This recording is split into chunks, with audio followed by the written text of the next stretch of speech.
एक छोटे से शांत गांव में, जहां चारों ओर हरियाली और मिट्टी की खुशबू बसी रहती थी, वहीं रहता था एक अनोखा युवक, भीम। गांव वाले उसे हरा भीम कहते थे, क्योंकि उसका शरीर असाधारण रूप से हरा और बहुत शक्तिशाली था। उसकी ताकत इतनी थी कि वह अकेले ही पूरे खेत को जोत सकता था। भीम का दिल भी उसकी ताकत जितना ही बड़ा था। वह रोज सुबह सूरज निकलने से पहले उठ जाता और अपने खेत में मेहनत करने चला जाता। उस दिन भी वह खेत में हल चलाने में जुटा हुआ था। उसकी हर एक चोट से मिट्टी पलट जाती और खेत तैयार होता जा रहा था। पास ही एक बुजुर्ग महिला, जिसका नाम अम्मा था, उसे देख रही थी। अम्मा के पास ज्यादा जमीन नहीं थी और उम्र के कारण वह खुद खेत में काम नहीं कर पाती थी। फिर भी वह हर दिन भीम के लिए खाना लेकर आती थी। उस दिन भी अम्मा अपने हाथों से बना गरम गरम खाना लेकर आईं। उन्होंने मुस्कुराते हुए कहा, बेटा भीम, थोड़ा आराम कर ले और खाना खा ले।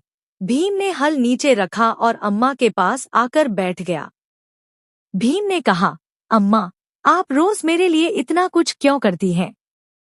अम्मा ने प्यार से उसके सिर पर हाथ फेरते हुए कहा, बेटा, तू पूरे गांव के लिए काम करता है, तो क्या मैं तेरे लिए इतना भी नहीं कर सकती? असल में भीम सिर्फ अपने खेत के लिए ही नहीं, बल्कि पूरे गांव के लिए काम करता था। जब किसी किसान का बैल बीमार हो जाता या कोई खेत जोतने वाला नहीं होता, तो भीम बिना किसी लालच के उनकी मदद करता। एक साल गांव में सूखा पड़ गया। खेत सूखने लगे, फसलें खराब हो गईं और लोग परेशान हो गए। सभी को डर था कि इस बार भूखे रहना पड़ेगा।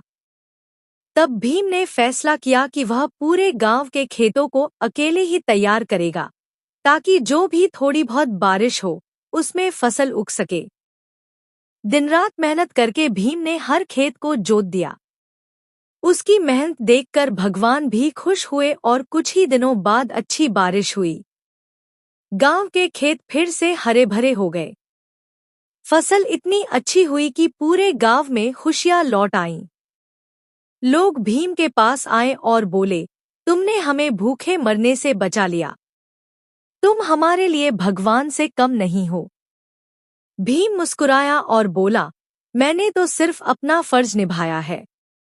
असली ताकत तो एक दूसरे की मदद करने में होती है। अम्मा ने गर्व से कहा, देखा, मैंने कहा था ना, मेरा बेटा सबसे अलग है। उस दिन से गांव में एक नई सी